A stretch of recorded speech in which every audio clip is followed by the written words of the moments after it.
So one of the things that I decided to talk about today is two of the main core concepts that make up a nice, tight, solid heel. And those are pace variation and left-hand turns. We're going to be breaking down the importance of pace variation, why it works, how it works, the importance of left-hand turns, why it works, how it works. Now some of you may be thinking like, oh man, like I paid this money just to learn this, but trust me on this. This is one of the most undervalued, underappreciated, underrated things in the world of dog training for creating a tight heel. As you guys have seen, I've done so many seminars at this point, I think 47 as I said, and these are things that I'm using from day one to get that dog off leash heeling on day 2, day 3 in Times Square, New York, and Hollywood Boulevard, and downtown Las Vegas, and downtown Hong Kong. And I feel like most people, right, they're so simple, I feel like most people don't give them the value they deserve. Most people quickly write them off. I see a lot of trainers do it. I've showed up to different training groups and training workshops and different trainers programs and saw people struggling with a heel, and I implement these two things, and within 15 minutes, it's a night and day difference. Every day at our facility, at our headquarters in Northern Virginia, we have former board and train clients. We have former lesson clients who show back up because they need a refresher because the dogs, they're not pulling on the leash, but they're a little bit too far ahead. You know, meaning like the dog's body, half of the dog's body's at the left leg instead of the head being at the left leg. And what they say is like, yeah, you know, as time went on, he just slowly got a little bit further ahead. And so these are things that is gonna not only make your dog sharper, make them better, make them more precise, make their positioning better, but it's also gonna, now that you know these things and you see how they work and the importance and you know why they work, that's the most important thing. You're gonna be able to utilize this for the rest of your dog's life. So now you can go forward and you can continue to do these things, so that way your dog stays perfect, that way he stays in the perfect spot and you never have these issues.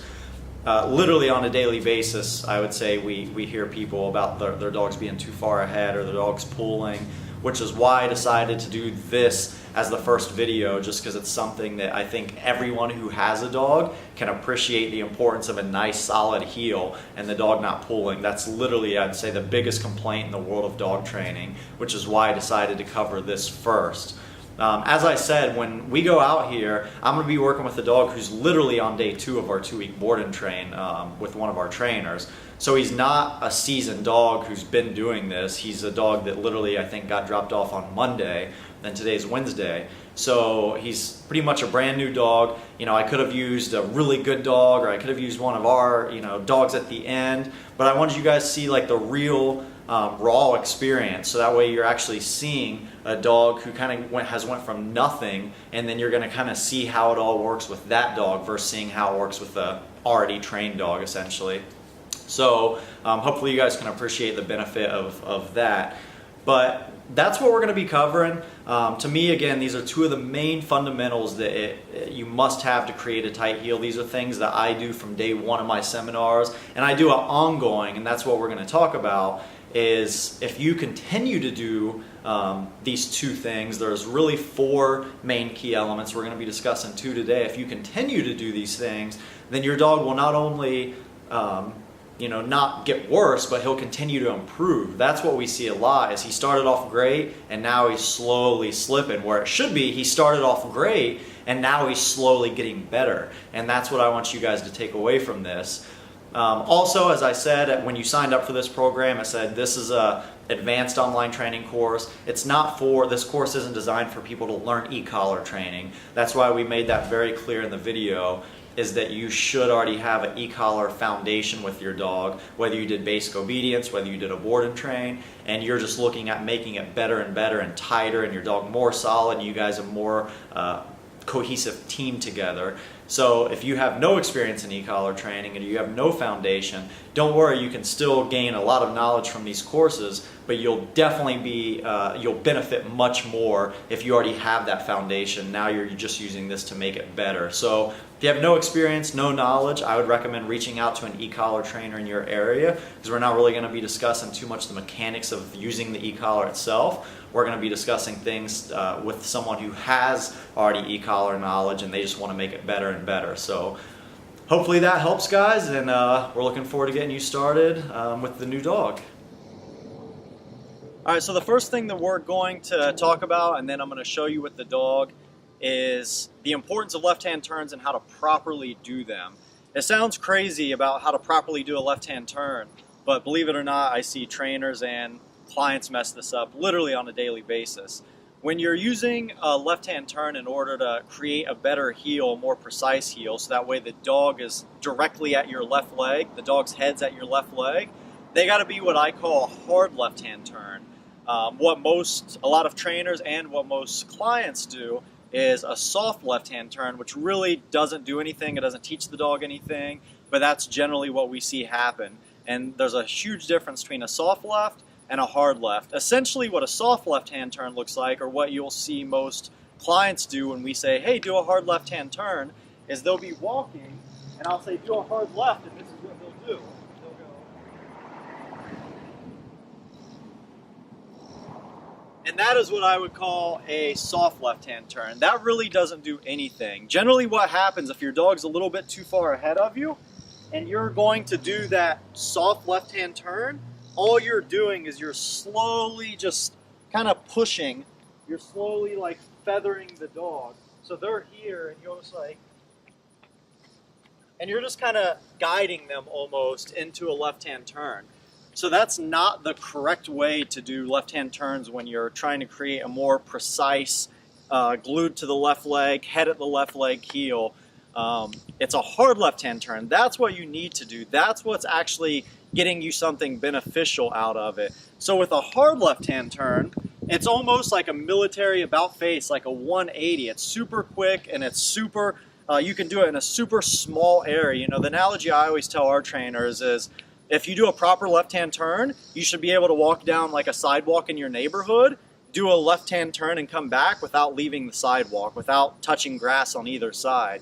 So if you needed to go off the sidewalk into the grass or into the road, that tells you in general that your left-hand turn wasn't tight enough. So how it should look and how you will see it demonstrated is, I'm here, this is what it'll look like. I'll go heel, heel, heel, heel. Just like that. You see the difference, right? It's a quick 180 versus the I take up the whole road to do the left-hand turn. So that's the first, not only key, but probably the most important concept in why the left-hand turn is beneficial, what it does, how it works, and all of that. The second one that I see people mess up literally on a daily basis, I see all my private seminar clients mess it up when I first start working with them. We see clients at headquarters mess it up. We see trainers mess it up, is how you're doing the left-hand turn. When you do the left-hand turn, it's a pivot on your left foot and your right leg, right knee is what's coming across. So what you'll see a lot is like this. We'll say the dog's here and we'll say do a left-hand turn, and they'll like, you know, like turn in to the dog's inside. The dog's here and they'll go boom, and now the dog's over here. How it should be, or we see this, is we'll say do a hard left and they'll do something like this, like oh, you know, and like kind of cut the dog off with their left leg, something crazy like that. That's not correct either. The correct way to do it is you're pivoting on your left foot and your right leg, right knee is what's coming across. So the dog's here, I do a hard left, I go heel, boom, and you see that right leg, just like that, boom. So it's your right leg that's doing the action. I'm here, I step, I pivot, leg across, leg across, leg across. That's how a left-hand turn should look. So it needs to be a hard left, like a quick 180 about face, and it needs to be led with your right leg, right here, right leg coming across. The right leg is what's cutting off the dog. So it's a pivot on the left, right leg, cuts off. Dog's here, cuts off. So that's how it should look. So you're walking, heel, boom, heel. It's the right leg that does the action. So the two fundamental things you have to take away from a left-hand turn is a hard left, not a soft left. Soft left doesn't do anything. and the right leg is what cuts across. If you turn inside, if your left leg, you're just going to get tripped up. The dog's going to trip, he's going to break the heel, and then it's going to be a snowball effect, and it's all going to go downhill from there. So those are the first two things that I have to point out that you guys have to get correct for all of this to come together and make sense and all kind of work out. So hopefully that helps, and now we'll get started and show you kind of what it does, why it does it, and we'll pull the dog out and we'll get going.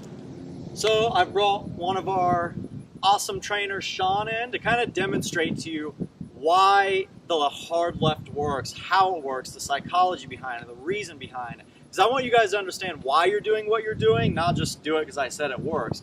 Why the hard left works, and I use this example on my trainers all of the time to teach them the importance of it and the benefit of it, is if I tell Sean here, hey, you just walk with me. Wherever I go, you stay right beside of me, i.e., he's the dog, right?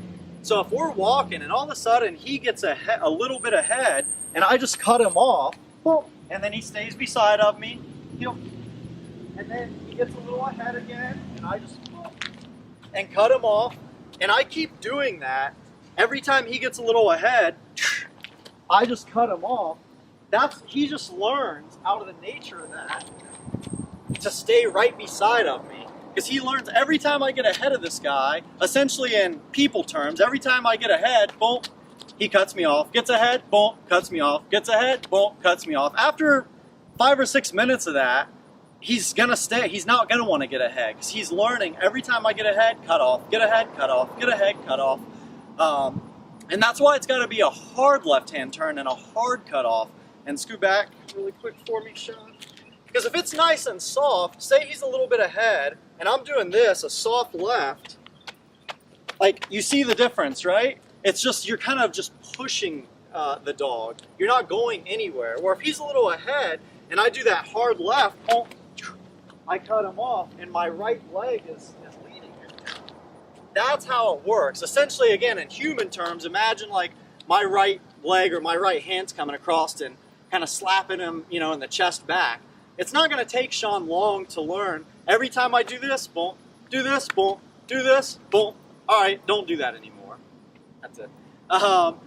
So that's how it works. That's why it works. That's what teaches the dog to keep his head right at the leg. Because he learns as soon as my head gets ahead of the leg, you do that hard cut off, and he kind of like turns his head in to avoid that leg coming across. And again, you're not like kneeing the dog, you're not kicking them, you're not doing any of that. You're literally just turning in. You're letting the natural motion turn in. And what you're gonna see is the dog's gonna say, oh, there's that leg coming to turn, and he's gonna start ducking in. And then what that's gonna transfer into is, I'm just gonna avoid the duck in, and I'm just gonna avoid the leg, and I'm gonna stay here. So now when I'm here, if I do a left-hand turn, oh, nothing. Nothing. Nothing. Nothing. A little too far ahead. Oh, there's that leg. And he ducks in. And that's how he's learning to be in that position. This is the right optimum position for me to be in. So that's why it works. That's how it works. That's why it creates a dog at the left side of your leg, the head at the leg. Because they learn if I'm a little too far ahead, boom, avoid the leg, boom, avoid the leg, scoot back, no worries, no worries, no worries, avoid the leg. So that's why the hard left is important, and that's why it's important to lead with your right. So that right leg's doing the cutoff right there. So we're gonna pull out, is it Zeke? Zeke on day 2 or 3 of our board and train. So he's not, a super high level healing dog. So that way you guys can see, again, if you guys have a foundation of e-collar experience with your dog, they should probably even be better than what you're starting to see Zeke start out at. So you should definitely be able to kind of learn from this based off seeing it with Zeke. So we'll pull him out and we'll get it going. So we have Zeke here. Again, not a super day 2, 3 board and train, so not a super high level, amazing heel dog yet. So I'm going to kind of show you kind of where he's at, and then I'll show you how the left-hand turns work. And see, like right here, if you can see, he's ahead, right? See how he's ahead? His head's in front of the knee. So now I'm going to show you why the left-hand turns work and how they work.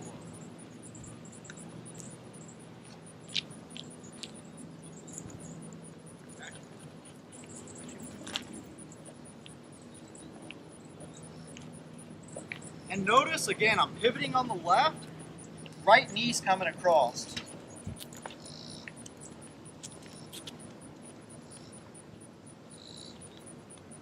Yep.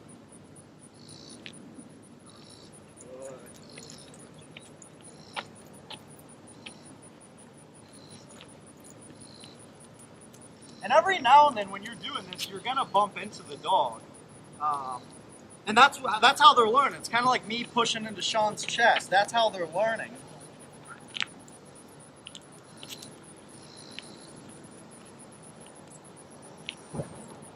And you see him, like, try to watch him duck his head. You see how he turns his head in?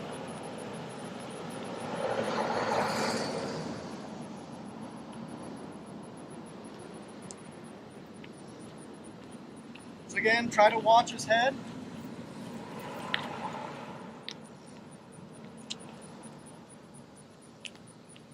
You see that?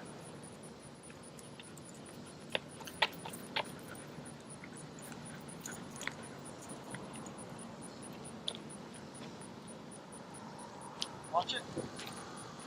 And that's what you want to look for, is that they're making the effort to pop their head in.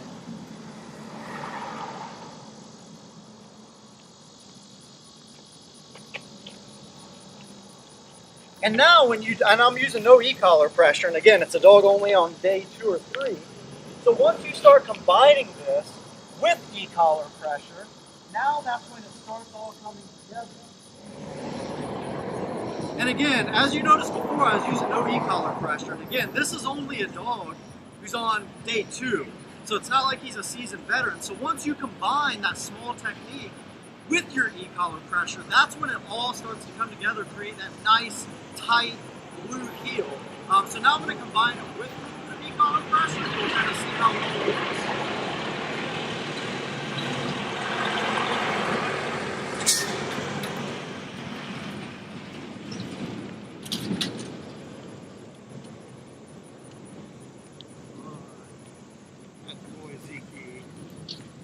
And now see his head position.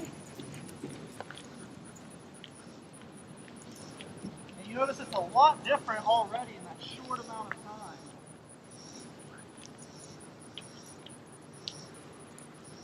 And that's what you want, like head right at the left leg. And now watch when I cut across. And again, if you watch his head, a lot of the times you'll see him duck in. You see that? You see his head pop in? That's what you want to see. If you don't see your dog's head popping in on the left-hand turn, that means they have no respect for the left-hand turn. That means you're doing them too soft, you're doing them incorrectly. Again, I'll try to get up close and show you that again. But watch his head.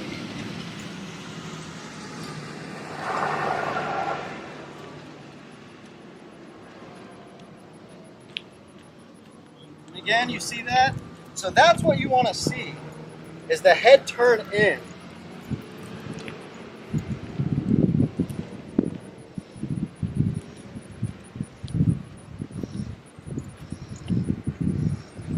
See? Sit.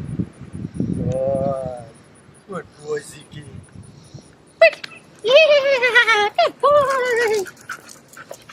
So the biggest thing with the left-hand turns is quick, nice and sharp, right leg is driving across. And initially, like you saw a couple times with Zeke, initially, if your dog doesn't have a decent concept of heel to begin with, when you cut across, you're probably gonna run into them. Again, you're not kneeing them, you're just turning and letting the natural weight kind of carry. Boom. And that's kind of how it works, just like I demoed with Sean, is essentially he's a little bit too far ahead. Oh, you knock into him, he's like, oh, what was that? Boom, you knock into him, boom, you knock into him, and he's like, oh, let me back up some.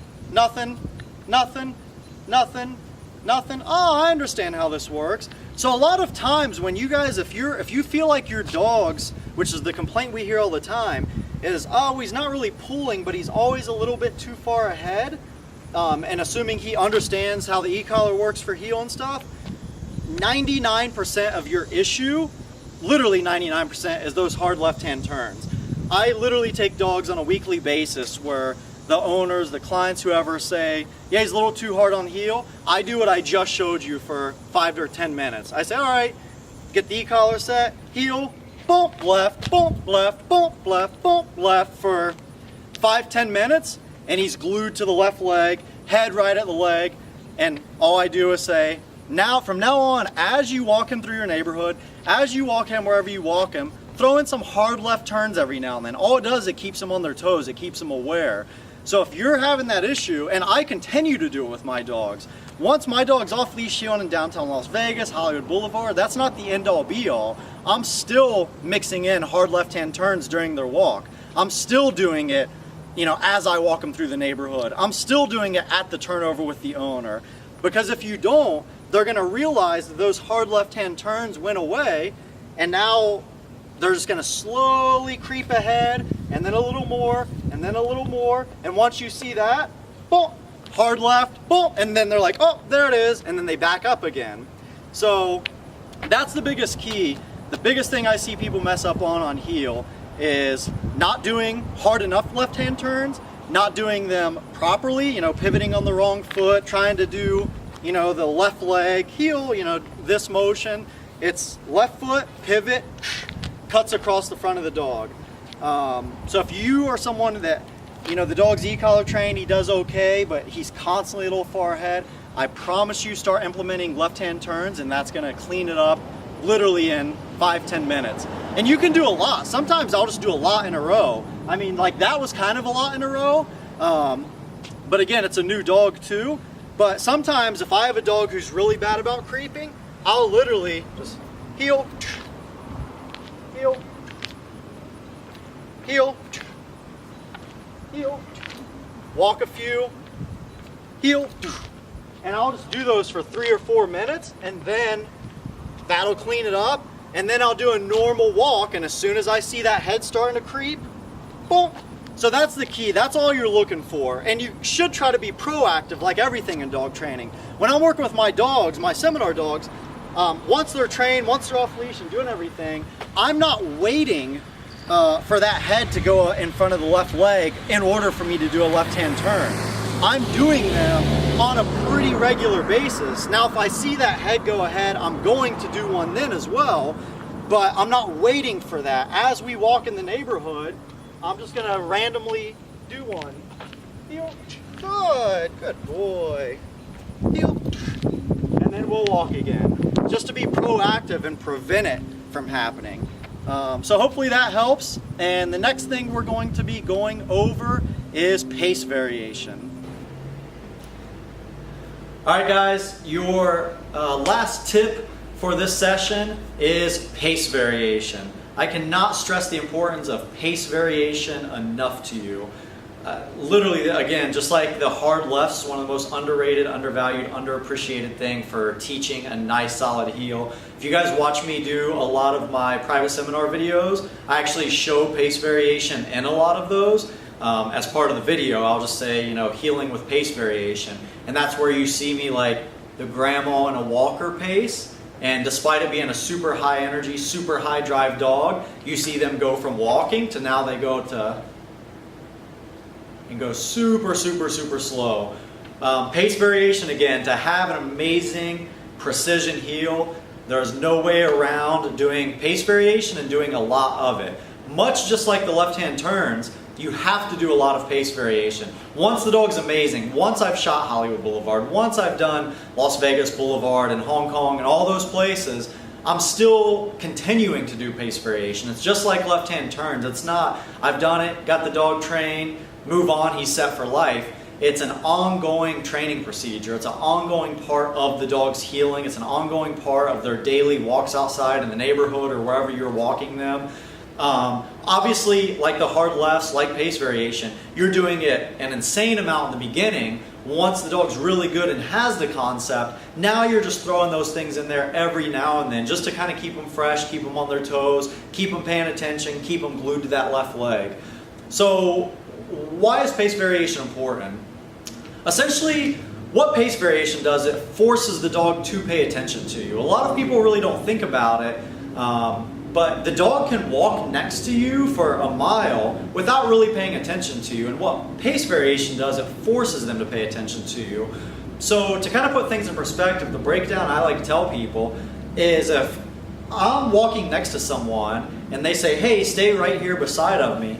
Well, I can do that out of my peripherals, and while I'm doing that, I can be looking around, I can look at the paintings, the pictures, I can be on my phone, I can be texting, I can be emails, because I'm just aware of where they're at.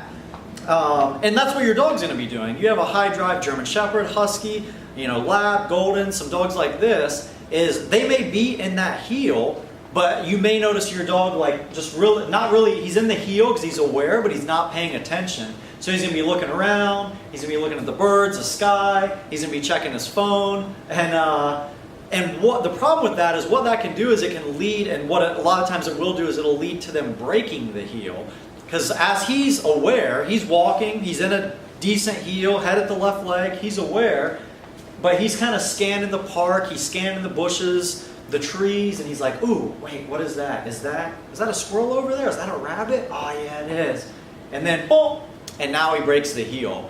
So what pace variation does is it forces your dog to pay attention. When you combine pace variation with the e-collar training, with the stimulation, because what happens is if your dog's out looking around at the squirrels, the cats, the rabbits, looking at the pretty clouds, and all of a sudden I slow down and he doesn't catch it, what happens? He gets corrected because he got a little bit too far ahead because he didn't notice that pace change because he wasn't fully paying attention. And the same goes for the reverse. He sees that dog over there, he's checking him out, he's walking. I speed up, now he's out of the heel position, so now he feels the stimulation because he is out of proper position. So what pace variation does is it takes a dog from like this, from wandering around, looking around, and it forces them to pay attention to you. And you'll see that in a lot of my seminar videos. You'll see the dogs walking, and every few seconds you'll see them looking up. And that's what they're doing, is they're checking in for that pace variation, because they know at any second I may throw that in there, and they have to be aware of it. So what happens is after we spend a good amount of time, again, in the beginning you're doing a lot of pace variation, a lot of left-hand turns, is they learn, I speed up, they didn't catch, stem, stem, stem, oh! I slow down, they didn't catch it, stem, stem, stem, boom. So now it takes a dog from that to, all right, I need to pay attention and find out what you're doing and pay attention to it, so that way I catch it. So obviously when you're doing pace variation, you do slow and fast pace variation, so that way the dog learns to adapt to either. As I always say, if a dog's properly trained to heel, they should be able to heel next to a track star, or they should be able to heel next to a 90-year-old in a walker. So I do both of them. However, I definitely stress and spend way more time doing slow pace variation than I do fast pace variation. Because I know the dog can run. I know the dog can walk fast. He's a four-legged animal. I know he can outrun me. He's fast. But it takes a lot of discipline for him to make a conscious and deliberate effort to go super slow and slow it down. So their natural stride goes from this to, oh, he slowed down.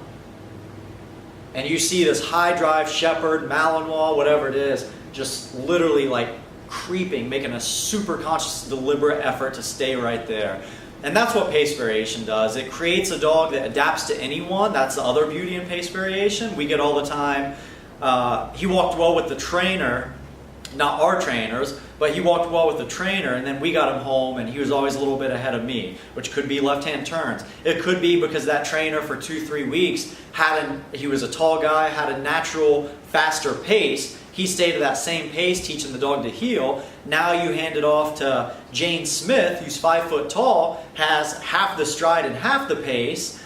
Now the dog's got set in this pace, she's at this pace, and he's always a little ahead. So again, what pace variation does, it teaches the dog to adapt. We have numerous videos on YouTube where we have 5-year-olds walking high drive, high energy German Shepherds, Malinois. We have one of a 200-pound St. Bernard. We just recently put one up. I think it was a boxer. So when you do pace variation, your dog, it's teaching the dog to adapt to the pace of whatever individual's walking, whether it's the husband, the wife, the child, the grandmother, your best friend who's Olympic gold medalist in track and field, Usain Bolt. So it's teaching them to adapt to whoever, and then more importantly, it's teaching the dog that he has to focus, has to pay attention to you. So we're gonna pull Zeke out, and we're gonna kind of show you how that looks and get started. So we are back with Zeke. I'm gonna start showing you what pace variation should look like, and then I'm gonna combine that with the left-hand turns from earlier, then I'm gonna combine that with the e-collar pressure, and you'll kind of start to see how all this comes together. And again, this is a new dog, and so you can imagine if we continue this, and even some more things you guys are gonna learn next month, how it's all gonna come together to create those beautiful outside, off-leash, downtown DC heels.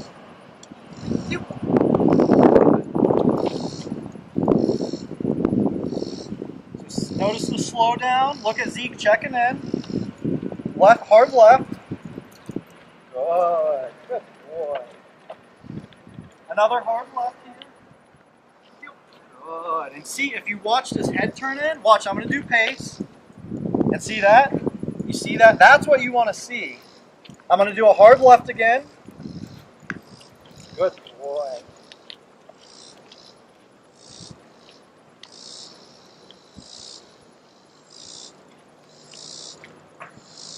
And now again, I'm going to slow down. Good. Zeke. Oh, you're such a good puppy. You're such a good puppy. Zeke, heel.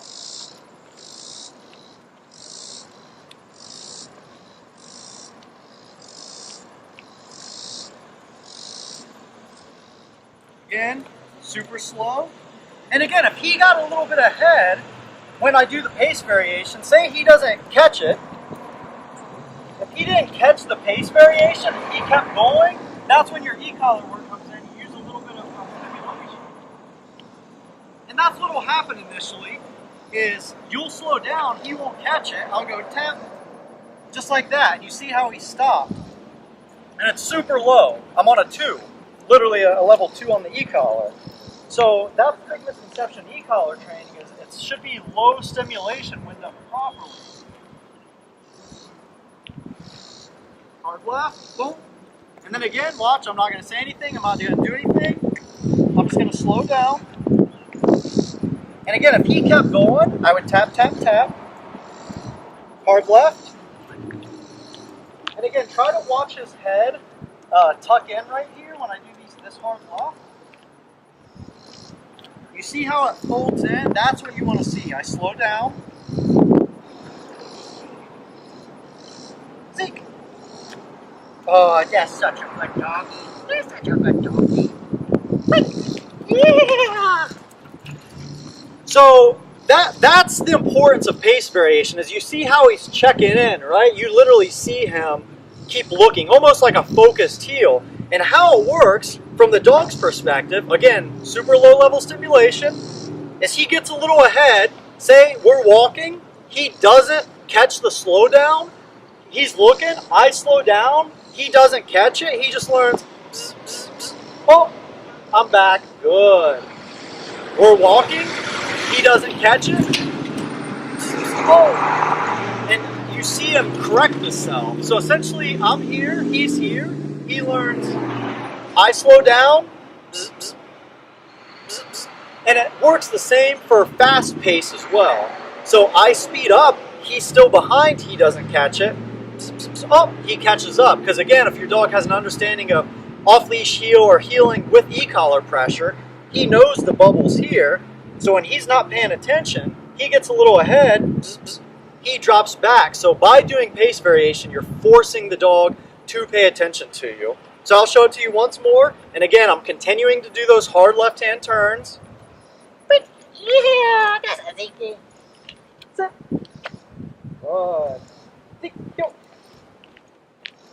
And as the dogs get better with this, I'll play with them more. I'll go really fast, then I'll go really slow. I'll go really slow, like I'll start to play with it more. Just like that. Good. Yep. And then I'll do a fast one. Yep. And then I'll do it slow. Good.